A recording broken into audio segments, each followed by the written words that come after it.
basement, Dave. And if you don't like it, get the f out. Really? Yeah. Ready! It started with a bolt cutter. One clean snap, and suddenly you're staring into the dusty abyss of someone else's failed life choices. A mattress, a mannequin, maybe a microwave filled with vintage Playboys. Welcome to Storage Wars, the show that made America believe that a pile of unpaid garbage might just be a retirement plan. In the golden days of 2010, this wasn't just reality TV, this was modern treasure hunting. Real people, real lockers, real stakes. Or at least, that's what we thought. You had Dave Hester yelling, "Yeah!" like a suburban war cry. 22, 22, yeah. 22, 22. Brandy and Jared bickering like two broke college kids in a divorce simulation. He's so stupid. Yeah, we got the best locker of the day, but we spent the most money on it. Weiss showing up to an auction in a hearse because, well, Barry. And somehow, this chaos worked. Every episode was a mini casino wrapped in denim and dust. 1 minute, it's a pile of broken toys. The next, someone's pulling out a rare coin collection worth more than your car. Minor? Oh, you know what?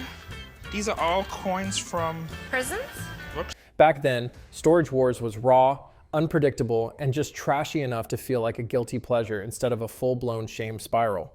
But like any good locker, the more you dig, the more it starts to stink. To understand how Storage Wars became one of the weirdest cultural juggernauts of the 2010s, we have to rewind to December 1st, 2010. The day A&E aired what looked like a filler show meant for 2 a.m. slots between Dog the Bounty Hunter and a Slap Chop infomercial. And yet, it exploded.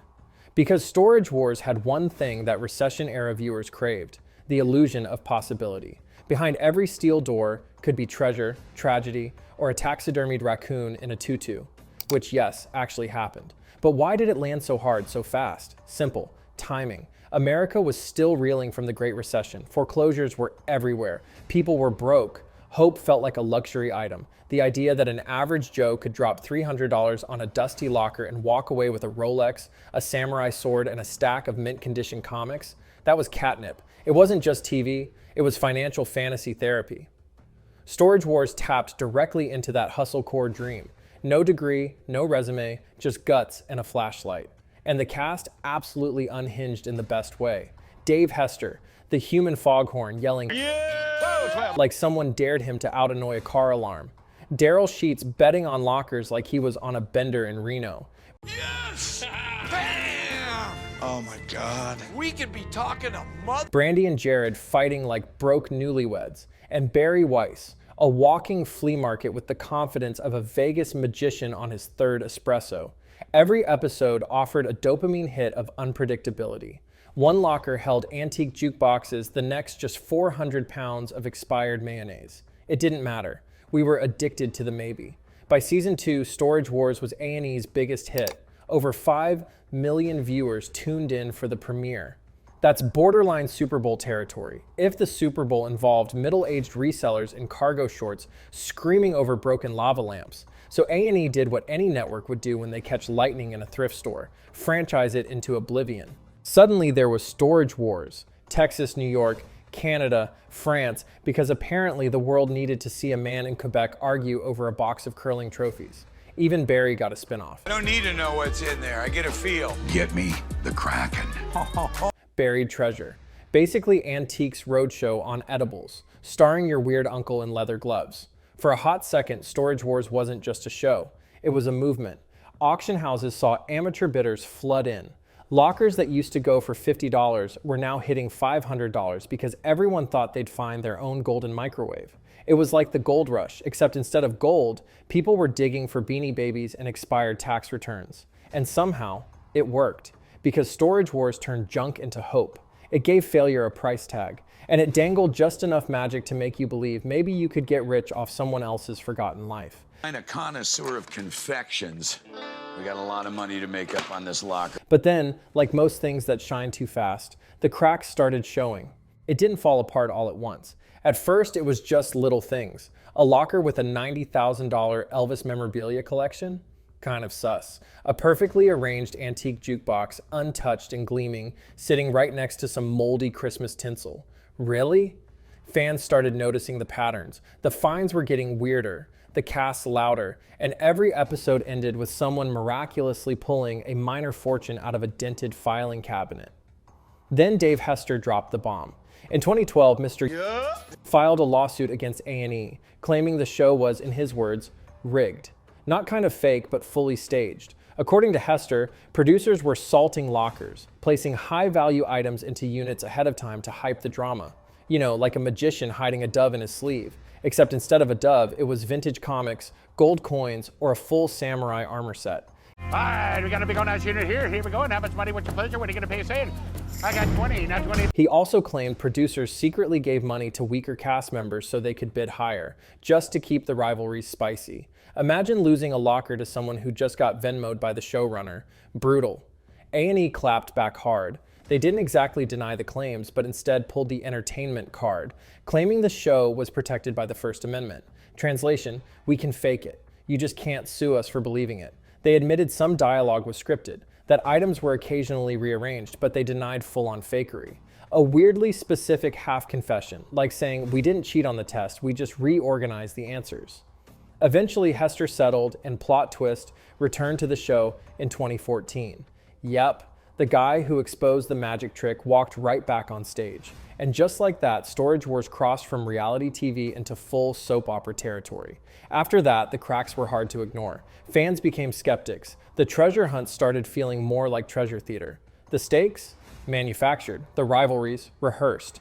And once that illusion broke, the thrill wasn't what's in the locker. It was how far will they fake it this time. See, look. Here's another 10 bucks. See, I told you it was full. If Dave Hester's lawsuit cracked the foundation, what came next took a sledgehammer to the whole facade. But the first truly dark turn, that actually came before the on-screen chaos. In 2013, something happened that made fans stop laughing, even if the cameras kept rolling. Cast member Mark Balelo was found dead in his car from carbon monoxide poisoning, just days after a drug-related arrest. It wasn't just a colorful character disappearing from the show. It was the moment Storage Wars stopped being quirky Americana and started to feel cursed. And the cracks kept spreading. Later that same year, fan favorite Barry Weiss left the show after season 4. No more skeleton gloves, no more outrageous sunglasses. He said he wanted to do other things, but really, it felt like the soul of the show had driven off into the sunset. 27 years. I'm gonna hand you a piece of candy here, and you're just gonna feed it right through the machine. Just start cranking the handle. Then came Brandon Sheets, son of the gambler Daryl. He'd slowly stepped into the spotlight, and then quietly disappeared in 2014, allegedly due to budget reasons. Fans were confused. Brandon threw shade online. The producer said nothing. But the moment the show fully jumped the shark, that was June 2015, a scene that felt ghost-written by the WWE. Dave Hester versus auctioneer Dan Dotson.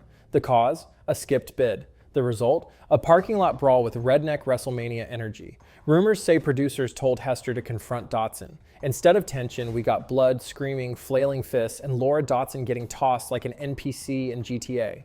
Open your eyes. And if you don't like it, get the out. Really? Yeah. Ready! TMZ feasted, lawsuits flew.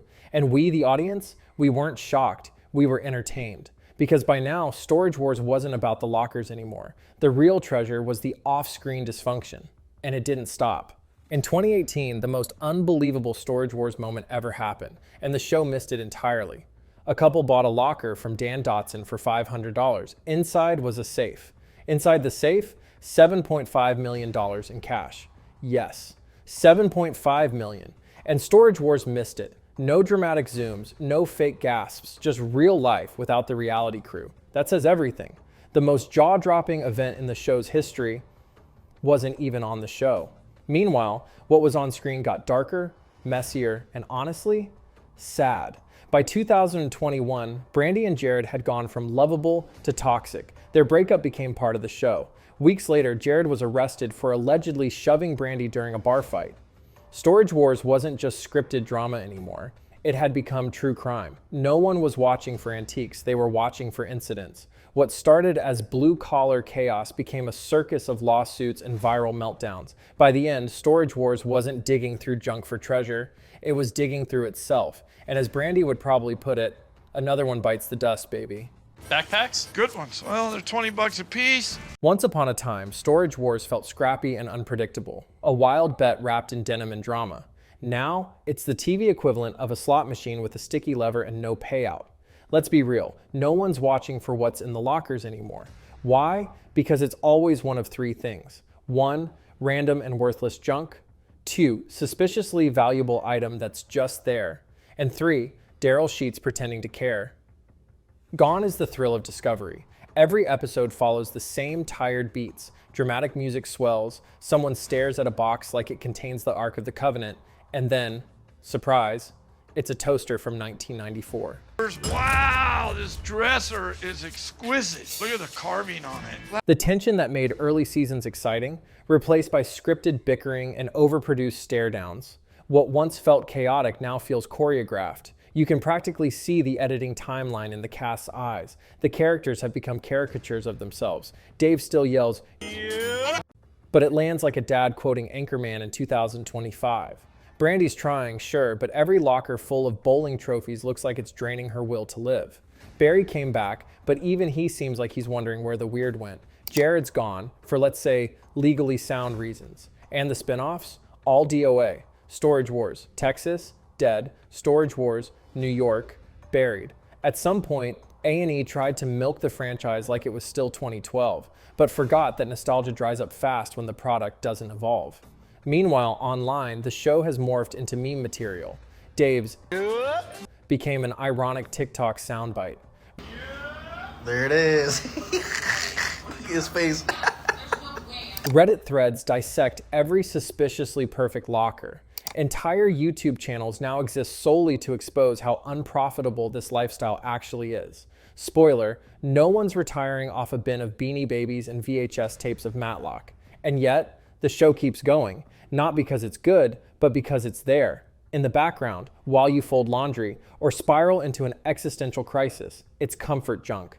Storage Wars isn't about treasure anymore. It's about repetition. A format too familiar to quit and too broken to fix, like a dusty blender someone keeps bidding on, hoping this time it might work. Spoiler, it doesn't. So, is Storage Wars dead? Not technically. As of 2025, it's still limping along, like an aging Elvis impersonator doing birthday gigs for gas money. And yes, there's another new season coming, with Dave Hester. Again, because nothing screams creative revival like bringing back the guy who once sued you for being fake. But let's be honest, Storage Wars can't go back. The innocence is gone. The magic evaporated. The trust shattered like a ceramic clown statue from locker number 241. We've seen behind the curtain. You know what? All these drawers are fixable. That's $100. This bookshelf is pretty nice. And the wizard is wearing cargo shorts, holding a walkie-talkie and whispering, "Act surprised." Can it be saved? Maybe, but only if it stops pretending. Stop calling it reality. Stop pretending this is about treasure. Lean in. Go full meta. Let Barry host a spin-off called What the Hell Is This Thing? Give Brandy a true crime podcast about locker-based murders. Let Dave play the villain he was born to be, with a wrestling belt and theme music. Don't reboot the show. Reformat it. Own the chaos. Celebrate the weird. Admit it's scripted. Just make it fun again. Because right now, insisting Storage Wars is still authentic is like saying your 2011 LinkedIn photo still looks like you. Everyone sees the difference. Everyone feels the lie. Here's what we want. Real mess, real personalities, and maybe, just maybe, something we haven't seen 1,000 times before. We don't need perfection. We need mildew-scented honesty. But maybe I'm being too harsh. Maybe Storage Wars isn't dying. Maybe it's evolving into a new form of entertainment. One where the real action isn't in the lockers, but in the internet chaos, legal drama, and meme legacy it leaves behind. Because at the end of the day, the treasure was never in the units. It was in the unfiltered madness we watched unfold. And if you've made it this far, you, yes you, are just as addicted to this beautiful dumpster fire as we are. So smash that like button, subscribe for more brutally honest breakdowns of pop culture decay, and tell us in the comments, what would you do if you found $7.5 million in a locker? And no, you're not legally obligated to say turn it in. Until next time, it's still on air, somehow.